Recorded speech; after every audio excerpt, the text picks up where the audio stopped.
मुबारक हो हमारे साहब, आपकी हुकूमत आने के बाद हिंदू राज बन गया।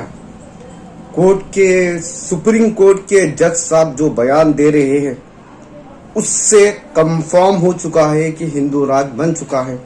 अब कोर्ट पर कानून की किताब नहीं चल रही है, अब कोर्ट पर आपका जो सिक्का चलेगा वही चल रही है। मुबारक हो साहब आपको। इस वीडियो क्लिप में साहब का वकील साहब क्या कहे एक बार देखिए। नमस्कार।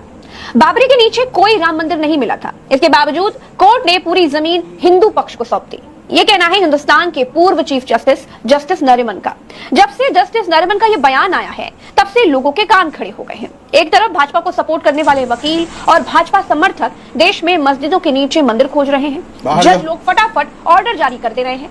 विश्व हिंदू परिषद की सभाओं में जज देश को कानून से नहीं बहुसंख्यक आबादी के हिसाब से चलाने की वकालत कर रहे हैं। दूसरी तरफ जस्टिस नरिमन के बयान ने सनसनी मचा दी है। दोस्तों, पिछले 10 साल में सबसे ज्यादा बेनकाब अगर कोई हुआ है तो वो जुडिशरी हुई है।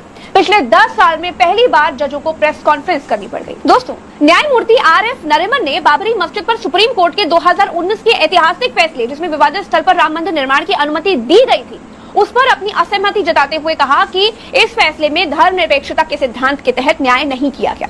बाबरी के नीचे कोई राम मंदिर नहीं मिला था। दोस्तों, जस्टिस नरिमन ने सुप्रीम कोर्ट के राम मंदिर के फैसले को न्याय का बड़ा मजाक बताया। उन्होंने कहा कि खुद उच्चतम न्यायालय ने यह बात मानी थी कि बाबरी मस्जिद के नीचे कोई राम मंदिर नहीं था। उन्होंने इस मसले से जुड़े पहले के फैसलों पर खुलकर बात की। न्यायमूर्ति नरिमन ने कहा कि सबसे पहले सरकार ने लिब्राहान आयोग नियुक्त किया, जो निश्चित रूप से 17 सालों तक सोया रहा और फिर 2009 में एक रिपोर्ट प्रस्तुत की।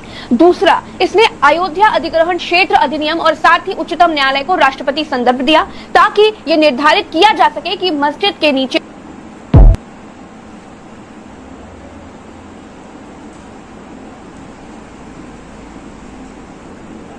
मुबारक हो हिंदुस्तान के छोटे हिंदुओं की जो हिंदू राज बन गया है। मुबारक हो जाफरानियों, जाफरानी चट्टो, जाफरानी नल्लो, जाफरानी चड्डियों, जाफरानी जहरीले सपुलो, मुबारक हो।